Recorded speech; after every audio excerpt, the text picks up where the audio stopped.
போன எபிசோட் பார்த்து இந்த எபிசோட் பார்க்குறீங்கன்னா கண்டிப்பாக இந்த சீரிஸ் உங்களுக்கு பிடிச்சிருன்னு நினைக்கிறேன். இந்த அனிமி தொடர்ச்சியாக போடணும்னா கமெண்ட் பண்ணுங்கள், ஷேர் பண்ணுங்கள், சப்போர்ட் பண்ணுங்கள். அப்போ தான் இந்த அனிமி தொடர்ச்சியாக உங்களுக்கு அப்லோட் பண்ணிக்கிட்டே இருப்பேன். Daily 2 episode. பல வளம் பசாமல் நெக்ஸ்ட் எபிசோடில் போகலாம் வாங்க நண்பர்களே. ஷாப்போட லெவலை அதிகரிக்கலாம், விண்டோ எக்ஸ்பீரியன்ஸ் லெவலை அதிகரிக்கலாம், அதோட என்னோட கிளாஸ் லெவலை அதிகரிக்கலாம். உண்மையிலேயே இதை வச்சு என்னோட லெவலை அதிகரிக்க முடியுமா? சரி, ஷாப்போட லெவலை ஒரு லெவல் அதிகரிப்போம். இன்வென்டரி அடுத்த லெவலுக்கு எடுத்து செல்லப்பட்டது.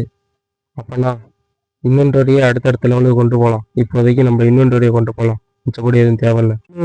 என்னோட அச்சீவ்மெண்ட் பாயிண்டை வச்சு இந்த இன்வென்டரியை அப்டேட் பண்ண முடியுதா? இது என்னால் நம்பவே முடியலையே. இது எனக்கு ஒன்றையும் தனியாக கிடைச்ச கிஃப்டா? இன்னும் என்கிட்ட 50,000 பாயிண்ட் மிச்சம் இருக்கு. இதை வச்சு இப்போ என்ன பண்ணுறது? பேசாம இன்வென்டரியை அடுத்த லெவலுக்கு கொண்டு போயிடலாமா? அதுக்கு 40,000 பாயிண்ட் கேட்குது. அப்படியே இன்வென்டரியை நான் அடுத்த லெவலுக்கு கொண்டு போனாலும் என்கிட்ட மிச்சம் 10,000 பாயிண்ட் இருக்கும். அதை வச்சு என்ன பண்ணுறது? சரி, முதல்ல ஷாப்பை அப்டேட் பண்ணுவோம். நண்பர்களே, அச்சீவ்மெண்ட் ஷாப்புன்றிருக்கு, நம்ம இன்வென்டரின்னு வச்சுக்கலாம். அதான் நல்லாயிருக்கும். இன்வென்டரி அடுத்த லெவலுக்கு கொண்டு போயாச்சு. 4வது லெவலுக்கு போயிடுச்சு இன்வென்டரி.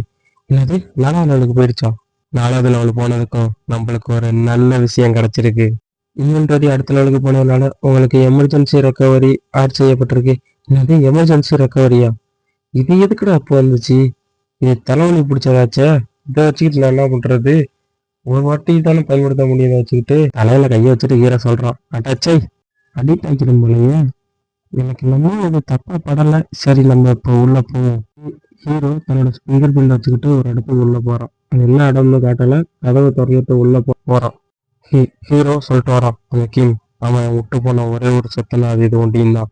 அவன் இங்கேருந்து போகும்போது எதையும் எடுத்துட்டு போல. எங்க குடும்பத்துக்கு அன்னியதை விட்டு போயிருக்கான். இது என்னாலையும் கண்ட்ரோல் பண்ண முடியும். இது இருக்கிறதுனால எனக்கு ரொம்ப நல்லதாக போச்சு. என்னோட ஃபர்ஸ்ட் கீ என்னால் ரொம்ப ஈஸியாகவே பெற முடியும். டேங்க்ஸ் என்னோட உடஞ்சி போன அந்த ப்ரெஸ்ஸு அது இருந்தால் ஒன்றும் போதும் எனக்கு. அது இருந்தால் கண்டிப்பாக அந்த ப்ரெஸ் ஒண்டி இருந்தால் போதும். என்னோட எமர்ஜென்சி ரெக்கவரிங்கிற ஸ்கில்ல கண்டிப்பாக என்னால் மாற்றி அமைக்க முடியும். டேங்க் பான்சிவ் அவரோட ப்ரெஸ்ஸுக்கு அபரிவிதமான சக்தி இருக்குது. அந்த ப்ரெஸ்ஸு அது இப்போ எனக்கு சொந்தமாக போகுது. ஓ குட்னஸ். டேங்க் பாங் ப்ரெஸ் அது மீட்டெடுக்கப்பட்டது. Tang மாஸ்டரோட press மீட்டெடுக்கப்பட்டது. இந்த ப்ரெஸ்ஸை வச்சு கண்டிப்பாக என்னால் என்னோட ஸ்டேட்டஸ் பாயிண்டை மாற்றி அமைக்க முடியும். சீக்கிரமே டுட்டோரியலும் அதோட அந்த வாரம் தொடங்கிடும். அதுக்குள்ளே நான் என்னோட ஸ்டேட்டஸ் பாயிண்ட் அதிகரிச்சு ஆகணும். அப்படி நீ ஹீரோ யோசிச்சுக்கிட்டு இருக்கும்போது டுட்டோரியலுக்கான டைம் ஓட ஆரம்பிச்சிடும். அடாடே இரடா இப்போ வேட யோசிச்சுக்கிட்டு இருந்தா அதுக்குள்ளேயும் டுட்டோரியலை ஸ்டார்ட் பண்ணிட்டீங்களடா? என்னது இன்னும் 10 செகண்ட் தான் இருக்கா? ஐயோ இன்னும் 8 செகண்ட் தான் இருக்கு. அதுக்குள்ளே என்னோட ஸ்டேட்டஸ் பாயிண்டை நான் மாற்றி அமைச்சே ஆகணுமே. கன்ஃபார்மாக என்னோட ஸ்டேட்டஸ் பாயிண்டை நான் அதிகரிச்சே தீரணும். என் ஸ்டேட்டஸ் பாயிண்ட் ஒண்டி நான் அதிகரிக்கலனா என்னால் கண்டிப்பாக சர்வே பண்ண முடியாது. என்னோட பவரும் கம்மியாக இருக்கும். என் பவரை நான் அதிகரிச்சே தீரணும். ஹீரோ அப்படி நினச்சிக்கிட்டே தன்னால் முடிஞ்ச அளவுக்கு ஃபாஸ்ட்டாக ஸ்டேட்டஸ் பாயிண்ட் அதிகரிச்சுக்கிட்டே இருக்கான்.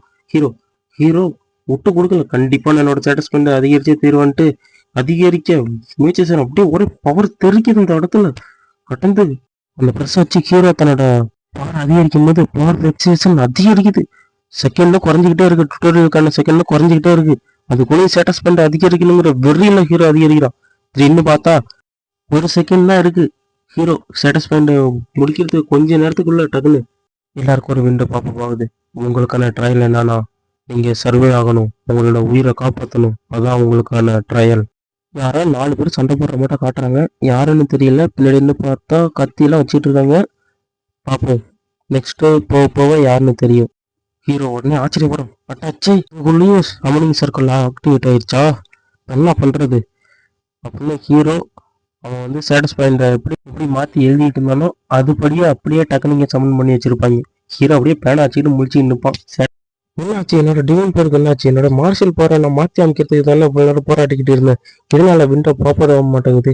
டக்குன்னு ஹீரோ பட்டு அதிர்ச்சி ஆயிட்டான். ஹீரோ ஒரு வழியாக நான் செஞ்சது எனக்கு பயன் கிடைச்சிருச்சு. என்னோட ஸ்ட்ரென்த்து, எஜிலிட்டி, என்னோட லைஃப் எனர்ஜி எல்லாமே அதிகரிச்சிருக்கு. கண்டிப்பா இது எனக்கு ஒரு பெரிய உதவியா இருக்கும். எனக்கு இந்த நேரத்துல கண்டிப்பா இது எனக்கு தேவைதான் அப்படின்னு சொல்லிட்டு ஹீரோ விண்டோ பார்த்து சிரிச்சுக்கிட்டே இருக்கான். ஹீரோ சிரிச்சுக்கிட்டே சொல்றான், நான் மறுபடியும் இந்த இடத்துக்கு வந்திருக்கேன். ஆனா இந்த வாட்டி நான் பவர்ஃபுல்லா வந்திருக்கேன். ஹீரோ மனசுக்குள்ளே நினைச்சுக்கிறான், போக போக என்னோட மார்ஷியல் பவரை எப்படி அதிகரிக்கிறதுன்னு பாருங்க. எனக்கு முக்கியமானவங்களை கண்டிப்பா நான் ப்ரொடெக்ட் பண்ணணும்னு சொல்லிட்டு ஸ்டேட்டஸ் பாரை ஓப்பன் பண்றான் ஹீரோ. ஆஹா, இதுவே போதுங்க. மார்ஷியல் ஆர்ட் பவர் எனக்கு எஸ் ரேங்க் போயிடுச்சா? இதை வச்சு அடுத்த கட்ட சோதனை என்னால் கடந்து போக முடியுமே. இது போதும் எனக்கு அப்படின்னு சொல்லிட்டு ஹீரோ விண்டா பார்த்து சிரிச்சுக்கு நிற்கிறான். நீங்கள் வந்து பேர்நெட்டோட இணைக்கப்படாமல் இங்கே வந்து இணைஞ்சிருக்கீங்க. அதனால் உங்களோட பாடி இங்கே அழிஞ்சா நீங்கள் கண்டிப்பாக அழிஞ்சிருவீங்க. அட்டச்சை, என்னோட பவரை அதிகரிச்சுக்கிட்டு இருக்கும் போதே டக்குன்னு நான் அந்த கேப்சூலில் உட்காந்து நானும் உள்ளே வந்திருக்கணும். அதுக்கு முன்னாடியே இது போர்ட்டல் ஓப்பன் பண்ணி என்னை கொண்டு வந்துட்டு இதான் எனக்கு என்னன்னு புரியலை. எனக்கு முன்னாடியே தெரியும் இங்கே வந்து நம்ம உயிருக்கு ஆபத்துன்னு. ஆனால் இப்படி வரும்னு நான் எதிர்பார்க்கல. அந்த கேப்சூலில் இருந்தால் நம்ம இங்கே அனுபவிக்கிற வழி மொத்தமாக நம்ம உடம்புக்கு போகும். அதுக்கு இது எவ்வளவோ பரவாயில்ல. நண்பர்களே, கேப்சூல்னு சொல்கிறேன்னா வேறு எதுவும் கிடையாது. கேம் கண்ட்ரோலில் தான் கேப்சூல்னு சொல்கிறேன், கொஞ்சம் கோச்சிக்காதீங்க. அடுத்த வாட்டினால அந்த கண்ட்ரோலரை நான் பயன்படுத்தணும். அதை பயன்படுத்தினா கொஞ்சம் ஈஸியாக இருந்திருக்கும். நெக்ஸ்ட் டைம் பயன்படுத்துறதுக்கு நான் கொஞ்சம் பழகிக்கணும். என்னது எதை வித்தியாசமாக பார்ப்போம். அச்சீவ்மெண்ட் விண்டோ உங்களுக்கு செலுத்தப்பட்டது, அப்ரூவல் செய்யப்பட்டது. என்னது இதுக்கு முன்னாடி இப்படி எதுவும் நான் பார்த்தது கிடையாது. அச்சீவ்மெண்ட் விண்டோவா அப்படின்னா என்னோட போன வாழ்க்கையில் நான் இப்படி எதையும் பார்த்தது இல்லையே. என்னடா இருக்கும் பார்ப்போம். ஹீரோ அப்படி யோசிச்சுக்கிட்டு இருக்கும் போதே திடீர்னு லிமிடெட் கொஸ்டின்ட்டு சொல்லிட்டு ஒரு விண்டோ பாப்பப் ஆகுது. நீங்க லாஸ்ட் 15 இடத்துக்குள்ள வந்தீங்கன்னா உங்களுக்கு 1000 அச்சீவ்மெண்ட் பாயிண்ட் கிடைக்கும். என்ன இது, அச்சீவ்மெண்ட் பாயிண்ட்லாம் கொடுக்குறாங்க? அப்படின்னா லாஸ்ட் 15 இடத்துக்குள்ள வந்துட்டா எனக்கு 1000 அச்சீவ்மெண்ட் பாயிண்டா? இது எனக்கு நல்லா இருக்குது அப்படின்னு யோசிச்சுட்டு இருக்கும்போது திடீர்னு ஒரு இன்ஸ்ட்ரக்ஷன் வருது. ஹீரோவை பின்னல்ல இருந்து அட்டாக் பண்றது ஒருத்தன் வேகம் வந்து விட்டுறான். கத்தி எடுத்து வீசிட்டான். ஹீரோ பார்த்து ஹீரோ மேலே அட்டாக் லான்ச் ஆயிடுச்சு. அப்படியே சிரிச்சுக்கிட்டே சொல்றான், நான் ஒரு கில் பண்ணிட்டேன், வந்தவனே ஒரு கில் பண்ணிட்டேன், இவெல்லாம் ஒரு வேஸ்ட்டு, இது மட்டும் பயலாம் எதுக்கு இங்க வரலாம் அப்படின்னு சொல்லிட்டு டக்குன்னு ஆச்சரியமா வரும்.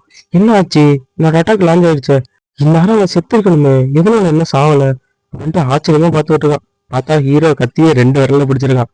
இது எனக்கு முன்னாடியே தெரியுமே, இது மட்டும் இல்ல நான் நிறைய வாட்டி பார்த்துட்டேன்டா. ஹீரோ அப்படியே டெரரான வயசுல சொல்றான், இது மட்டும்தான் புது பிள்ளை எல்லாம் பண்ணுவீங்கன்னு எனக்கு நல்லா தெரியும்டா, ஆனா இது என்னகிட்ட பருப்பு வேகாது தங்கம் அப்படின்ட்டு இந்த எபிசோடு இதோட முடிக்கலாம். நெக்ஸ்ட் எபிசோடு மாசா இருக்கும் நண்பர்களே. நெக்ஸ்ட் எபிசோடு மிஸ் பண்ணாம பாருங்க. நான் தான் உங்க RK anime lover. See you, bye, share and subscribe பண்ணுங்க. நாளைக்கு பார்க்கலாம் நெக்ஸ்ட் எபிசோட்ல.